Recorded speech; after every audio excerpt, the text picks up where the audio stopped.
don't want fucking sounds. Go away. Oh.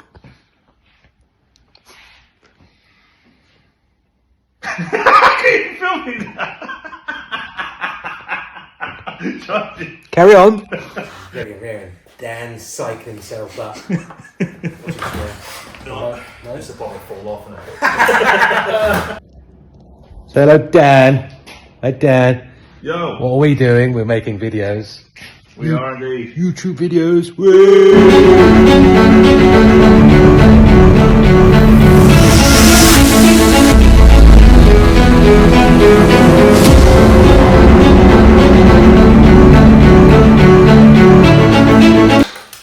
Welcome to the channel. Welcome. So it's taking me here. I'm at Paulie's Garage and I'm with Chris.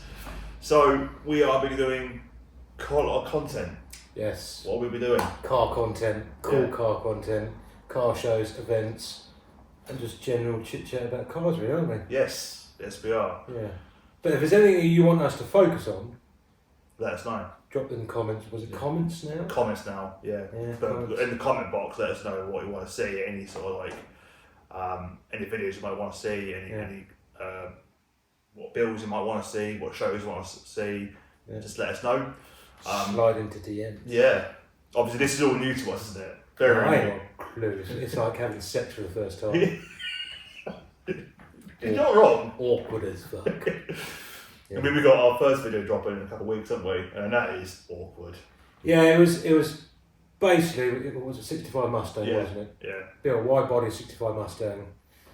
And this is when both me and Dan sort of approached each other about doing some content and some basically channel, wasn't it really? Yes. Yeah. And we just thought, fuck it, we just Give it a go. give it a go, put Yeah. the camera up. It's cheesy as hell. There's some good one-liners in there. But it's a starting point for us so we can get our rhythm with the content creating and finding what we enjoy. Yeah. Yeah. Trying to find what is natural for us, really. Yeah. I suppose the more we do videos together, then the more it comes just natural. I think so. Yeah. I had to put any makeup on. Just my Damn, natural, I've got my face on this my morning. natural side. Yeah, well, what side are we? Hang on, what side are we on? But no, it's as I said, I just want I want it to be sort of natural because you know every lad when they were younger dreamt of owning a car, didn't they? It is. And everyone had their dream car when they were a kid. Going, I want that. And as us for a garage, you know, our motto is if you can dream it, we can build it. Yeah. So, you know, as you see, we go from hot rods to English Jaguars to German E30 BMW. XJ. Supercharged wide body. XJF or wrong? Yes, I think so. Yeah. I never really understand model numbers of newer cars. No, I don't know every single model name. Mercedes, you might just call it A, B, C, D, F, G, or Y. It's a Mercedes. I've got a Mercedes AMG 72 E-Class, B-Class, C-Class. I'm thinking, huh? It's just Merton. You do get some really nice older Mercedes, don't you? You do. Like We had a, was it 270? Or 270e. They're actually convertible. Oh, yeah, whatever. It was a rock box. It was more Wow. rust than a car, and unfortunately got scrapped because it was just too economical to sort of repair and get back on the road. That's another thing that we want to focus on the channel. Was some of the other sideline sort of series and episodes would be through the build, so we can then, if you don't want to look at our ugly mugs for half an hour to an hour, you can jump over to the episode builds and watch the progress from start to finish of how we do stuff and how we restore stuff, build stuff, customise, resto mod stuff. So we're going to try and do that, aren't we? Absolutely. In part of it. So I think what we might try and do there is maybe do a secondary channel. We spoke about them at one point to see in the future. Yeah. But obviously that's a learning curve, which we'll get to at a later date. But I'm looking forward to videoing all the progression of the cars. I think that's what a lot of viewers they want to see. They want to see the builds and how the hard work goes into them. There's a lot of hours that goes into building cars. A lot of people don't see. There's a lot of channels out there that skip past. I would say the boring stuff, the stuff you don't really want to face. Yeah. You want that end product, cool car that everyone talks about. Everyone wants that, but it's the hard blood, sweat, and tears that goes into creating it. And what I'm saying is hours. I'm not lying. There is hours making something, especially if you're making it one off.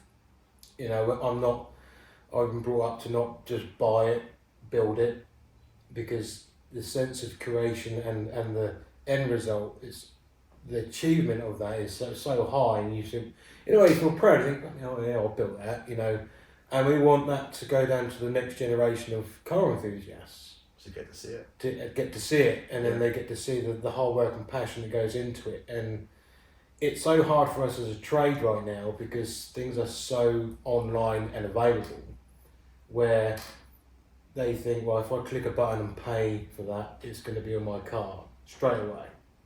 But they don't quite almost understand. Yeah. What's I get what you're saying, because I can go on eBay and you will see parts for like £10, for example, like best in quality. Yeah. But I suppose in a generation now, correct me if I'm wrong, where it almost like it's convenience, isn't it? It's convenience. It's purchase convenience, and that when you go to a garage and saying, "I want this done," they're like, "Oh Christ, I didn't realise it was going to be that much money or that much hard work goes into it." I don't think I've seen many people nowadays that have built something on the back on the front drive, I suppose. No, and what frustrates me the most is a lot of people out there that do that don't get the credit for it. Yeah. There's a lot of home build people that produce some really high quality cars, and you think, wow, you don't know you drive. That's fantastic, and that's what they want to do. And to be honest, if anything ever happened to here as a business, I would, really shrink what I'm doing into a workshop at home and do a lot of home build stuff for myself. Sure. Because building something for yourself is so different to building something for someone else. When you're building something for someone else, there's so many criteria to consider, what sort of style. You got to be them in a way, and then advise them in the style. A bit like the Mustang, when we were talking about the Mustang. What sort of style was the car screaming out for? Because each car has its own style. Each car has almost its own character, isn't it? Yes. You want to keep to that character as much as possible. Yeah. Nowadays, anyway. Yeah. So you've got that to consider. Then you've got to consider this is what I would like to, when we're going through these other channel episodes, or when we're building something, we want to tell you how many hours goes into it, because at the end of the day, these hours are costing someone money. Yeah. And I think it's a good opportunity for people to see the insight of how, not the ins and outs of how the business is run, but how, if you come to me and say, look, Chris, I want a wide body, I can go to you, right, okay, what do you want? How wide do you want it? And, back to what wheels you're putting on it, what suspension you're putting on it. So all this factors, you could be spending thousands all day long getting the right setup, because you could get a decent set of wheels nowadays, £2,000 for a decent set of high quality. We're not talking. This is what I mean about readily available parts. You could buy a set of wheels. You type in Google 16-inch wheels. They're everywhere. These some of them are cheap knockoff stuff. Don't get me wrong. If that's what you can afford at the time, that's great. That's you get your fix from that. No, yeah, I get it. Because not everyone has got thousands of pounds to spend on a car, but everyone's got to start somewhere, I suppose, with their own sort of budgets. So this as a garage is what we want to try and, with the customer, build up. Is what's your sort of budget? What do you want from the end result? We can give you a wide body car and look amazing, but it means you having to pay for that. So let's take the Jag for example. The wheels on that are titanium. They're lightweight racing wheels. I won't say how much they are. But it's a car. But it's the car. Now, I'm saying how Mark had two other sets of wheels. He had like a deep dish drifting wheel on it. Don't get me wrong, it looked cool, but it wasn't the right style. Now he's got these, they're the right style.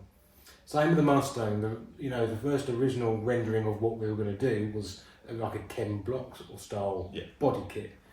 Then the muscle car wheels turn up and then well, this doesn't go. So do you waste your money on buying another set of wheels? If the financial side is not a problem, then you're in a good position. But if someone says, look, I've got $5,000 to buy my wheels, buy a suspension setup, and do a wide body, get it painted, and then finish it, you're talking 6 to 10 grand. You've got to be realistic, and people need to realise that, I think. And that's, I think, I'm not hating on the people that do these other videos, but they miss that out. They miss that, especially if someone, the car community, I love that the car community, it saves a lot of people. And I think sometimes people can get their dream burst by not being realistic. I know that sounds really, really harsh, but to get this, say Ken Block style car, you need to be willing to invest. You need to be willing to invest in time and money. That's a horrible pill to swallow. When I speak to our customers, I go, look, what's your realistic expectations? What's your budget? Because all needs to sort of meet in the middle. And I hope that we sort of address that on the channel of the realistic expectations of building your own car. Yeah. Even from home, I think. I mean, don't get me wrong, you can create some good builds on a tight budget, but that's the ultimate thing. It's like, what build you want to go for, what's your budget, and then go with that budget. Yeah. Once you stick to that budget, I suppose, then you can create almost anything. Yeah, I think a lot of people don't, because when they do home builds, your time doesn't cost you money. And that's what a lot of people, when you sit and added the hours up. And this is why I want to help people be more hands-on building their own stuff. Yeah. Because let's be realistic, if you said to me, right, it's taken me 6 months to build my car, and I go to you, add that up in hours, like 120 odd hours, I go, right, now put a figure to the hours, and that's how much you would have had to spend at a garage or a workshop like we own to get what it might be a little bit less, because obviously we've got the more knowledgeable side of it, in some aspect of the way, and we've got the right access to tools and things like that. But if we can help people, and this is really shooting myself in the foot, but avoid going to garages and do home build stuff. I suppose that way is, if you learn to build something with your own hands, you can always pass on their skills to the next generation, can't you? Because that's something I've always wanted to do, especially with my own children, is like show them how to like change a brake or a suspension. Well, it helps you appreciate the skill there, because there's people that I look up to, and I appreciate their skill because it's taught me. Yeah.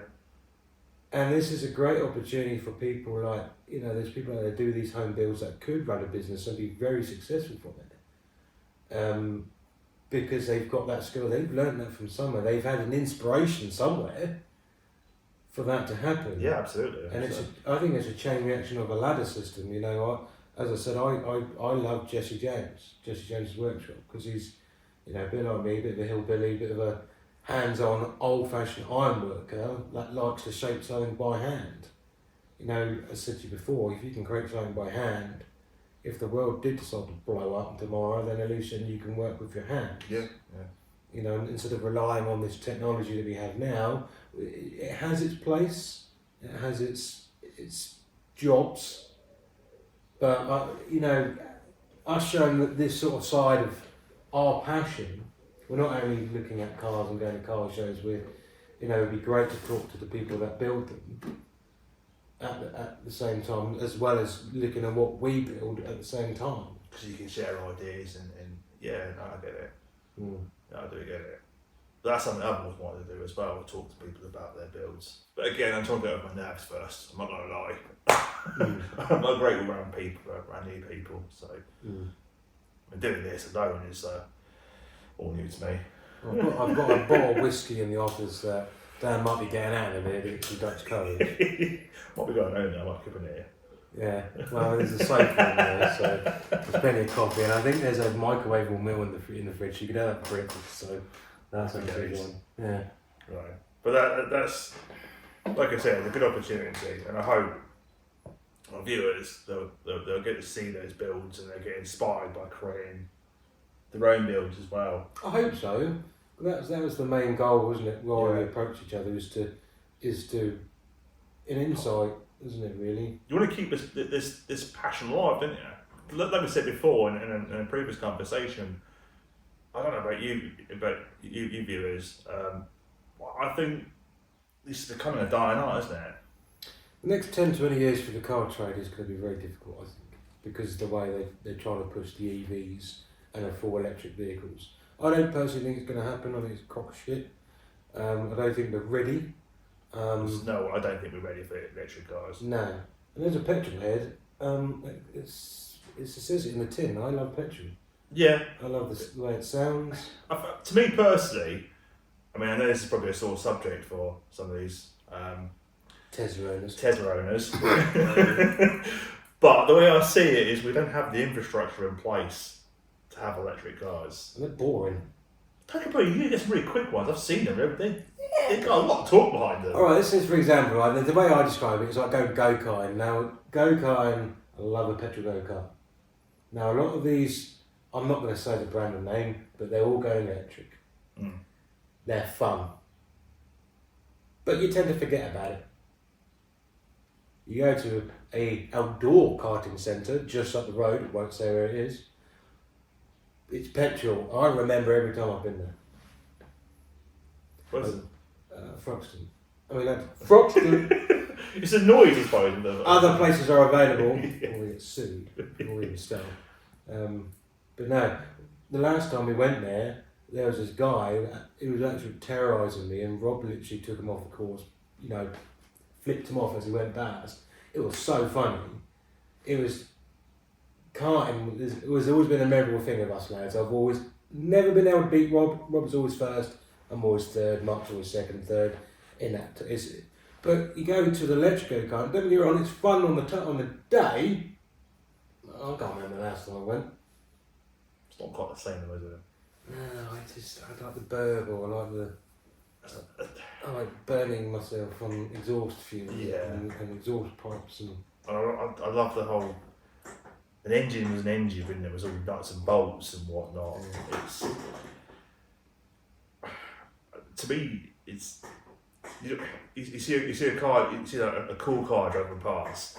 You'll hear the noise, and you're like, it's like awesome. That's the first thing you hear, isn't it? You sat in your garden, son. You hear a fucking electric car go past. No, it'd be like a horrible whine, wouldn't it? Yeah. But then if you hear something really out. Now, where we live, there's Bike Knock Tuesday. So we know when the bikes are going by. And you always know when a man is or woman is having a bad time because their throttle is wide open. Yeah. And you sit there, and it gives me shivers. I'm thinking, shit, man, you're blowing off some cobwebs. Yeah.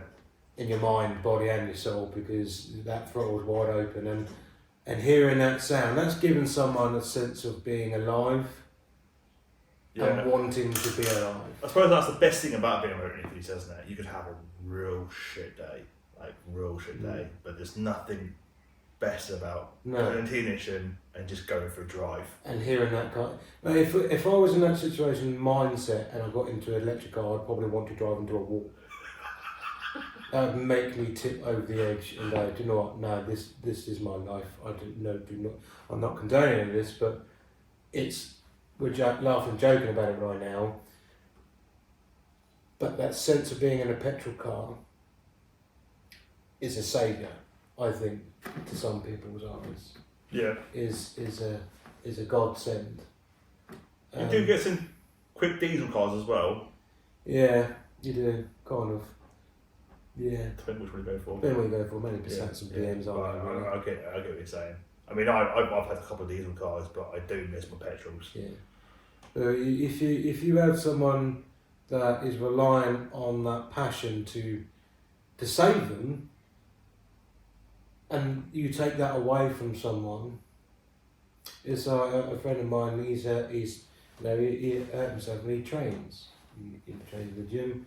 He hurt himself and he said he had a shit time because he couldn't train because of his injury. Now imagine that someone that every time they had, girl problems, boy problems, parents, family issues, work issues, or was on that side of hating life right now, you get in a car Just go for and you just go. Yeah. You take that away, and that's why I think it's so important to learn these skills and to learn to keep this passion alive and to keep the old cars alive. It's an art form as well, isn't it? It's an art form. It's a dying art. Yeah. I think people shaping metal and building something from scratch.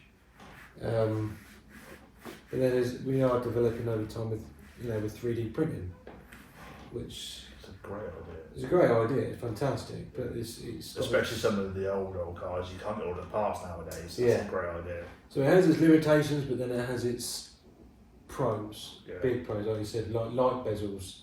If you can't find one, you could 3D print a light bezel, and that will help you shape it out of metal. And it's a weird time to be alive from our age, because I remember carburetor days.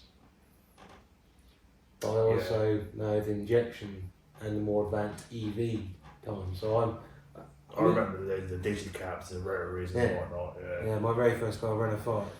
Yeah. But this is our generation. We're sort of that mid-generation, aren't we? We brought up in some of the older cars, and then we went for the max power days. That was Citroen Saxos. Yeah. that was great back in the day. It is, fucking no, But- Citroen Saxo, you could hear it coming out like, "Wah!" Yeah, that's a Saxo. Now I'm thinking, you don't hear them, you don't see them, but when you see them, I'm thinking, Do you know what? cool, Funny man. you say that. I remember when I was in my teen days and Vauxhall Novas. Mm-hmm. They were fucking everywhere back then. Yeah. But nowadays, I'd love to own one. Mm. Would love to own one. My mum had one to learn. Then when I was a teenager, I don't know why, I think we scrapped it. You look back at that thinking, why the heck? I should be shot for that. Yeah. Yeah. They're worth a few bob like that, isn't they? So Yeah. especially the GTEs and whatnot. Yeah. And even some of the Vauxhalls, the other Vauxhall, the Cavaliers, like the Kleber we got outside, Yeah.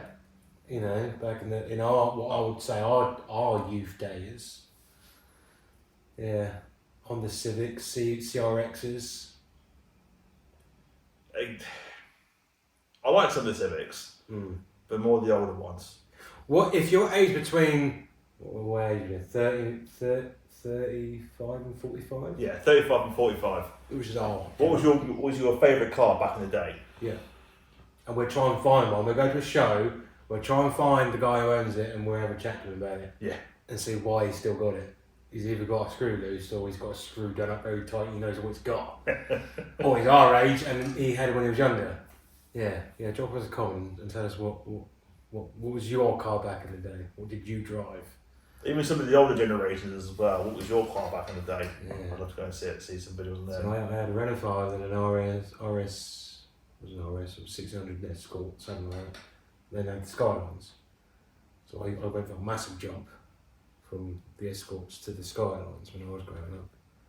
I've had a few cars before I had my licence. I've had an old Bread Van Polo when I first started driving out. They're the big screen. Yeah. Yeah, that's cool. I had a car that I was just mucking around with back when I was, I must have been about 18. You can probably laugh at this. A Honda Ballard. It was absolutely atrocious back then. That was just like, I don't know why I did it, but it was just something for laughing giggles. What possessed you to buy that? I was young, dumb, nothing to do. So I decided to buy a Honda Ballard for £100 and just decided, I don't know what, I tried to put a Mark III Escort bomb on it. I had more body filler on that car than I had fucking body To panels. be fair, I can't say much because my Renault 5 was 50. I bought it for 50 quid, and I should have realised why it was 50 quid, but I still paid 50 quid. And it was literally the first journey. I was with my very first girlfriend at the time. So our first journey when I passed was down to Cornwall, and I broke my foot at the time. And I remember this because I remember going to hospital. It was hurting, and I was so worried because my test was coming up. Obviously, I found the car, and I was BMXing back then, and I rolled my foot and I went to hospital, and the nurse was like, "Oh, you don't break your foot, you're walking on it." And I was like, "Do you know how I was brought up?" I said, "Get on with it." Yeah. And Just walk it off. walking off, and I broke it 3 places up the ankle bit.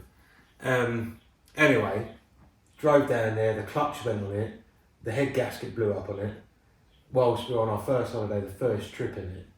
And then I was like, starting to think, okay, this is why it's 50 quid. And then drove back and then blew up again. So You couldn't get cars anymore, can you? you If can't. you look at buying a car for 50 quid, that's a freaking scrap, isn't it? You can't even buy a wheel for that. No, you can't. I mean, the cheapest car that's probably just about runnable was about nearly £1,000, discipline. Yeah, and there's not much. There's When you look at, you can get cars for like under £500. I've seen them, but you don't want they're a to bag of shit. You know, it's like 4KAs and stuff like that. I had a 4KA once, and it did get me out of shit, to be fair. And thank you for Anne at the time who got me that car. You bailed me out with it. But no, I wouldn't go and buy one. It was the worst pile of metal I owned. But yeah, you can't buy now. You look through the. What's Auto Trader nowadays? Does anyone remember Auto Trader? I remember Auto Trader. I remember the days when you walked into like Tesco's and Well, the ads. yeah, the old newspapers had. You Ah, go through the yeah, back yeah, ads of them. Yeah. Do you remember the plastic adverts in Tesco's used to slide on the wall? Yes. Yeah. Yeah. Back in the day. Yeah. Now we're showing our age. And the ad section in Max Power as well. Oh god, yeah. Max Power, Fast Car. There's all those at the back. Load of cars we sell back then. Yeah, but now it's Face paint now, isn't it? face value. Yeah. There's a funny story. I don't know if I should tell them. Do I need to get permission to tell stories of people? Depends what stories I can tell. That's not bad. It's just a funny story about my mate telling me stories about. One of them, we went out to London, 3 of us, and he asked us to come with him. And I don't know why, because it was like Beirut, and this guy was called something like BB King, Right. and it was an Audi. It was a slammed Audi, and all the lights were on, and it didn't look like we were about to get out. It looked like it was like the great escape. But no, buying cars nowadays is, if you don't know what you're looking for, we've had some potential horrors coming through our workshop. The customers buying not necessarily buying blind, but buying out of passion because they loved the car. And then we got hold of it and we pretty much tore it a new one and went, this should not be on the road. How much do you pay for this? And then when they tell us, we're thinking, holy moly. I know the cars really well. Mm. I've had a 1.4 Mark III Astra Astra. Shit. And then moved on to a 2.2 Vectra SRI. Had that for about 2 months. Timing went on it. That was fucked. And then went on to a 2.6 Vectra SRI, and then turned out that was blowing more seals than. But I also think it's also, honestly, I think our sort of generation were the last ones, no offence to the young lot, that were honest when selling a car and buying. To be fair. Yeah. I see what you're saying. You know, I've sold several cars and I've openly admitted, gone, this is a pile of shit. Are you sure you want to be buying this? And then, yeah. But now people will sell something completely rotten dog bollocks and go, yeah, it's mint. And you go, yeah, is it mint? Yeah, it's like saying my out of date bread, it's got mould in it, saying that still tastes mint. You can see the mould on it. Yeah. So, This is why it's always helpful to go and look at the car. oh, If you actually look at cars, and it gives you an idea of what work you've got to do to it before parting with the money, I suppose, isn't it? It's like me and Jess, we were looking at cars on Facebook, and there was this guy selling them, and he obviously had a lot of cars in his profile, and the description of these 20 cars was exactly the same. Mint condition, haven't driven much, full service history on every single advert for all these different cars. Yeah. Now that to me screams alarm bells. But it's got problems. It's got problems. Yeah. That's another thing that I want to address through doing the content. As I said, if you guys want to address anything, let us know. We can maybe think about doing an episode on this. And one of the ones is, the conditions of these cars now. What to look out for. Or what to look out for. Yeah. Give you some advice, not only how to fix them and what we're doing and how we do it, but also get some head smart about cars. What's the right car to buy? What to avoid? What's the ones that would hold money? What don't hold money? If you've got yourself a Cosworth at the minute, you're like King Richard IV. But if you've got, I don't know, something French. There are some good French cars, some Renault 5 Yes, yeah. Renault 5's good. It's like the modern ones. Yeah, It's a controversial subject, isn't it, really? it might be the beginning and end of the channel if we start talking about French. But there's probably some French people out there, or French enthusiasts, probably blocking us right now. Probably are. So, This is probably controversial. This is just... Anywho. But I get it. We should do some more videos on what to look out for cars. I mean, the other day, I messaged you because I'm after an S4. I was one of the cars I'm looking at getting, and right away I've seen it needs some bits and pieces doing to it, and like you said before, the engine could be shagged. Well, if the oil pump's gone, then why is the oil pump gone? Yeah. Things don't just unless It runs off, isn't it? It's like if that's gone wrong, well, it's what else? lost oil pressure. What else is it under the engine? Yeah. So I personally. What to look out for? Always look out for. Always ask questions. Like when you go to buy a car, like has this been done? Hasn't been done. What else hasn't been done? Yeah. I suppose it's also worth looking at the MOT history as well. It's quite easy to look at, isn't it? Oh no, this could be very controversial talking about MOT stuff. Alright, cool.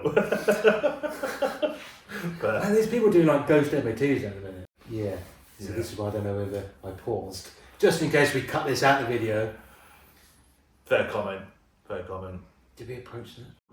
There's not many people do the ghost MOT now, is it? It's No. you get caught out doing it. Because I own a business in that sense and I'm restoring stuff. I'm dead against it, obviously, I have to be. Yeah. Because our job is to maintain and restore these cars. And make sure things are safe, right? Well, that's the end result. And we've got to, if we're discussing about in the ins and outs of the garage and some history lessons and teaching people of advice and etc.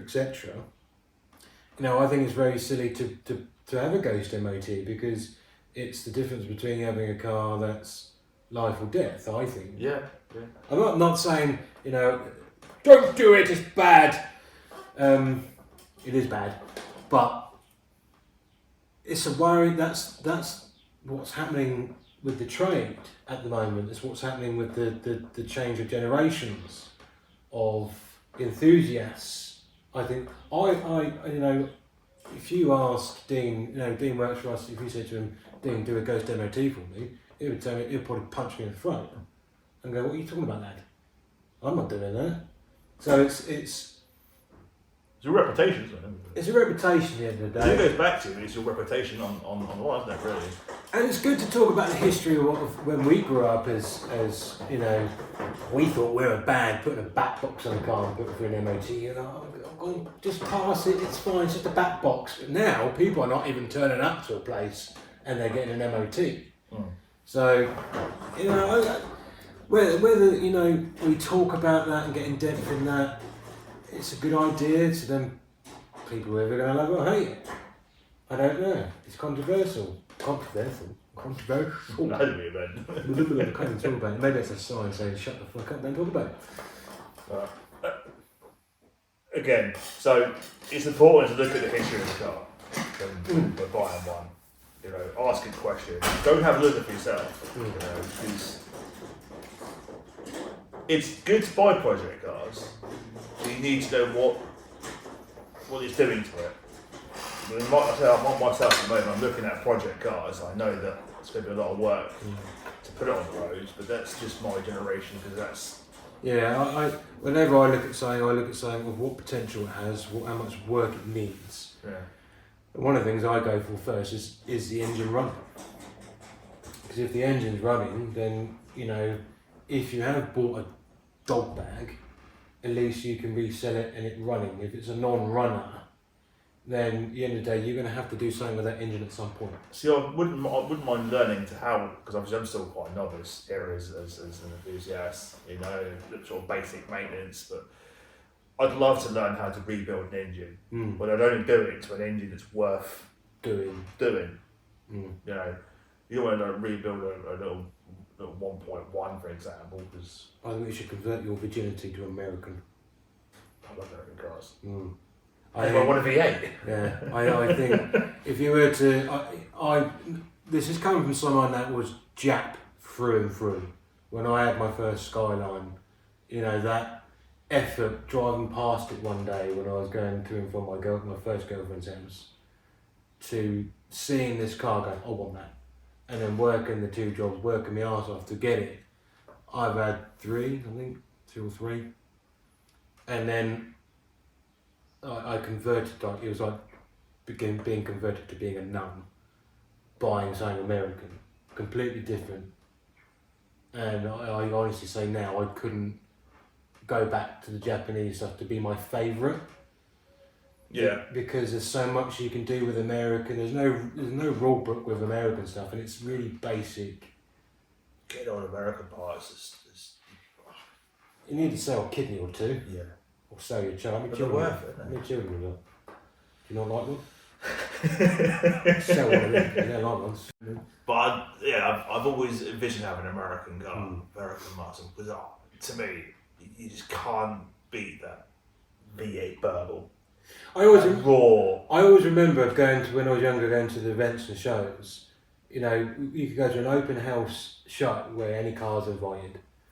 Everyone would turn their heads when something American coming. Yeah. Everyone's like, "What is that? It sounds cool." It's like a Camaro or something like that.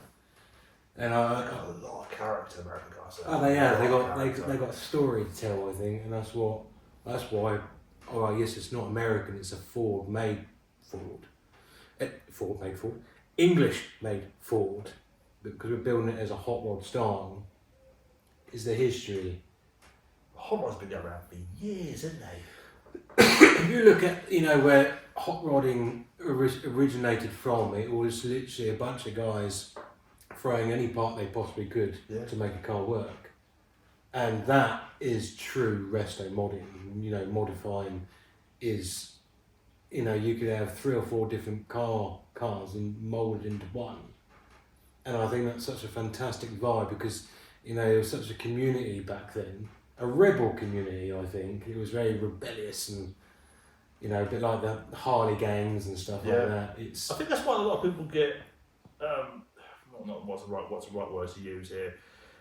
People think the modified community is because of the whole Fast and Furious era, which is really not, isn't it? Yeah, the modified is going back years and years. And I'm not putting up my history, but it's highlighted it, I think. It's magnified it more, but there was a lot of history of the car community way before then. Well, absolutely. And it's not until you start doing these different sort of events, like, you know, we're going to Pinedene Sands in June for the hot rod race on the beach. So, you know, it's part of the Vintage Royal Society of Hot Rodders, which I'm not allowed to be a member of, because I haven't got the right criteria. Yeah.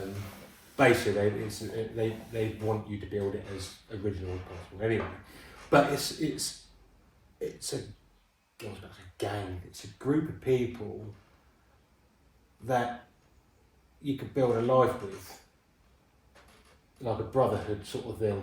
Yeah. And I think that's why Fast and Furious done so well, because that brotherhood, sisterhood, we are family. I ain't got friends. Ain't got friends, I've got family. Anyway, that was already happening before Fast and Furious even happened, because you had mates you used to go out with. Yeah. You used to go cruising with them. Oh yeah. It didn't really matter what car you had. That was very max power days when I was rather modified. Yeah. Yeah. I always saying there's nothing beats us going out on. Like my mate had a 306. You just couldn't beat that drive with a couple of friends having a laugh, just going for a little drive. Yeah. We had so much fun growing up with our cars. There's so many stories with either we're looning about. I remember the time that we were looning about going down Millbrook Flyover, and I won't say the names, but one of my friends was in the service lane on Millbrook Flyover, and us two were in the dual carriageway. We were hooning down. We weren't racing, we were just driving faster than normal. And he missed a bend and decided to go onto the roundabout grass verge and bent all his suspension up. And do you know what we watched there while we were waiting for the recovery? I think it was like Fast and Furious, all gone in 60 seconds. But it was so funny. We didn't hurt anyone. We weren't causing any trouble. It was the memories of that, and I think that's so important in the car community is to be sensible. And another thing I would love to sort of not drum into people, but There's a time and place for it. there's a time and place for it now. It's going from growing up, going to when we went to events, we used to park up, we used to talk, we used to have a conversation like me and you are having now, Yeah. and grab a coffee or a Mackie D or something like that. There's always someone with a Mackie D. Yeah. But now it's like there's a lot of drag racing going on, a lot of street racing, which part of me thinks is cool, but then part of me thinks get yourself on the track, because it wasn't until I went on track I realised how much fun it was. Yeah. And you remember the story I told you about how I got into drifting? You mentioned it. Right, basically, my first Skyline, I went up to Castle Coombe, and it was basically just a one-off track day, just to hoot about, and me being me on my third run of the afternoon, I had brake fade, and there's an S-bend chicane at the very back of the course, where I was coming down and I got major brake fade. Basically, when your brake fluid boils, you have a soft pedal, so your sufficiency of the braking reduces probably freaking 80%. So at that time, I'm doing 100 miles an hour, and I think it was about 100 miles an hour, and I was coming to this S-bend, and I'm thinking, yeah, what do I do? And I just, out of nowhere, just pulled the handbrake. I don't know why, just yanked it up, and this guy on 100 miles an hour just went like that. My bomb hole was going like that. But I held it, and I'm thinking, this is cool.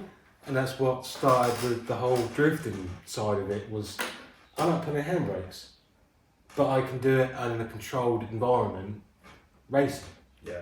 or doing little events, going to Santa Pod, things like that, because it's safe. And I want to try and, we're at that older generation now, we want to be ambassadors and, We're a generation, we've done the stupid shit. Yep. But now we're like, look, you can do it, but do it in a controlled environment. There's consequences. Yeah. And you still have a laugh, some of you fun, but just go to places where it's there for a reason. the trouble is, we're a country where our laws are very relaxed when it comes to modified cars. You only have to look at other channels. They've approached it, spoke about it. You go to a place like Germany, if they don't like your car, they are taking it off you, sending it back to the UK and billing it for you, and banning you from coming back in the country. Australia's like it, places in America like it, certain states can't have this, can't have that, can't be this low. You know, we are very relaxed of our laws here on the car modification side. It's great for us as a company because our hands are tied on everything. We still do things by the book, but you as enthusiasts, you know, don't fuck it up. I think we're an important time. You've only got to look at, I can't remember the name of the channel now, but there's a particular channel that explains that yes, you can do these modifications, but there are safe ways of doing it, isn't there? There's a channel I like to watch, and it's a guy called Owen, he's a copper, and he works with a young lad. I think that's the channel I'm about. Yeah, and they're at the very beginning, I'm thinking, what are you doing, you traitor? Why are you going with a copper for? They hate us.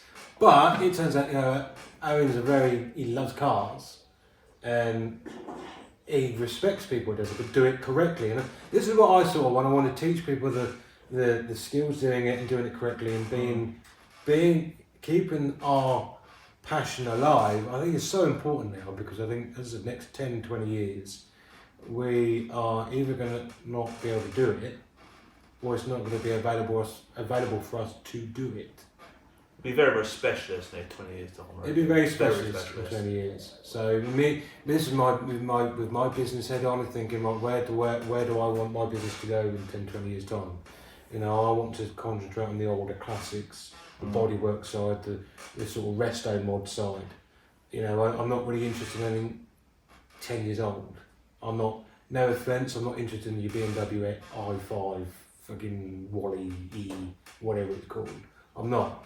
I'm more interested in the older, historic stuff. Yeah. Because I think that's the generation between 10 years, so a car from 2010 onwards, I think will die. It will die if it will disappear. Because they're not built to last, so they will have a lifespan, so you're not going to be able to keep them on the road. I find that as well. This is why I was brought up in cars like the E30, for example, where it was pretty much the engine was accessible, it was all nuts and bolts and whatnot, and I don't have a clue what some of these modern are. Don't get me wrong, some of the modern cars are cool. Yeah. They are cool, but I get what you're saying. They are built to be a certain lifespan and then just binned off. Yeah. Mm. And it's sad when they build it like that, because they just want to get them off the road, just get the newer cars on. Yeah. And it's not very, what's the correct word to use? Economical. If you look at that, we're trying to bin a car off and put a new one back on the road. Well, this is the thing, you know, with as going back to me being a business owner, I watch very carefully. You know, I think hydrogen is the way forward. I can see that. I really do, and redevelop fuels to suit. There's already fuels out there that, you know, will run, you know, carbon free, or whatever carbon is what they're trying to remove. Already doing it. The racing, you know, Formula One, you know, how efficient their engines are. They can develop that in normal cars without having to change a lot of things. But this is where it gets very political. Very, very cool. Which we're going to try and avoid. Yes, we are. So feel free to put comments below what your thoughts are. Yeah. I don't vote. Don't plan to vote. So either way, I think we're buggered. So, but that's another side that I think is very heavily put on the shoulders of car enthusiasts. You know, going from, you know, this is a great tip for you. If you want to go to London, these ULEZ areas that are these congestion charges, buy yourself an old car, because you don't have to pay.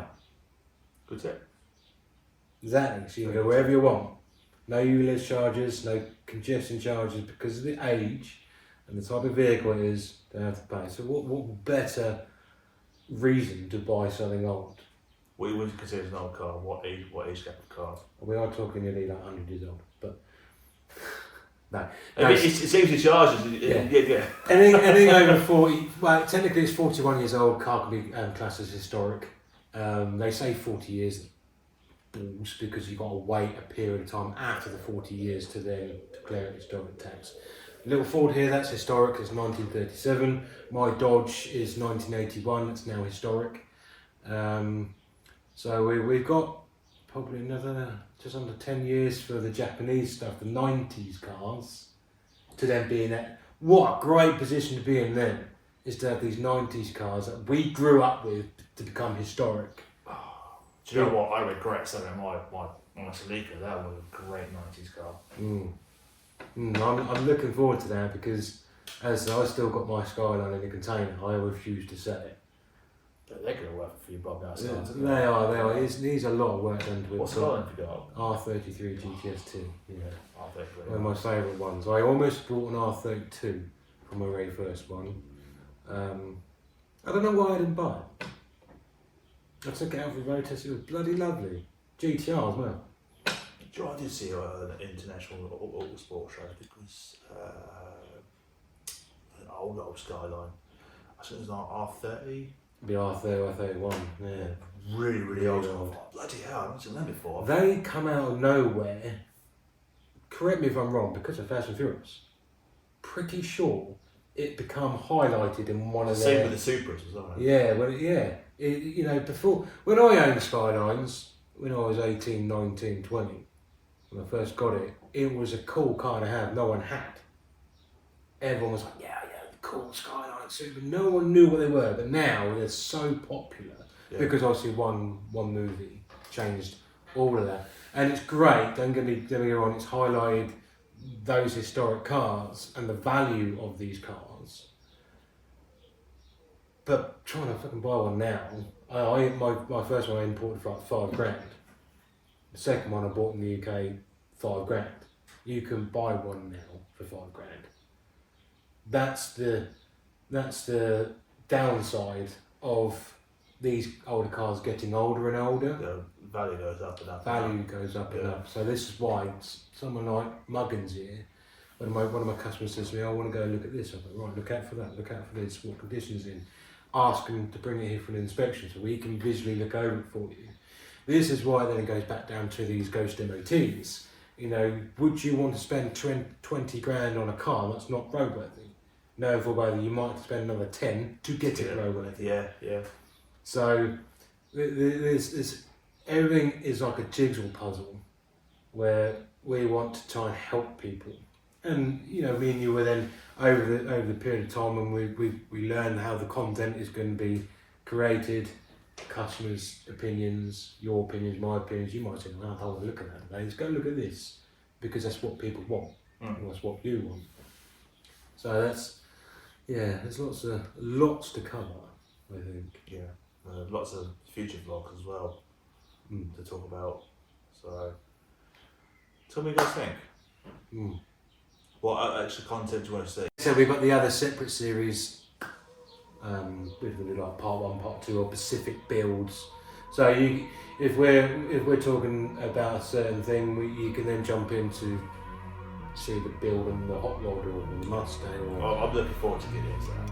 Yeah. I'm looking forward to that. Well, I think we're going to end it there today. Thank you viewers for watching. Leave a comment below. Let us know what you want us to video next. Head across to Paulie's Garage. You have a TikTok account, don't you? TikTok, Instagram and Facebook. We're on there. Just search Paulie's Garage. So Chris has got a lot of content on some of the creations he's created, so give him a like and a follow. Hit that like button and hit that subscribe button if you want to see future videos. And we'll see you guys in the next video. Hope you enjoyed this video as much as we enjoyed doing it. And we'll see you next time. Laters.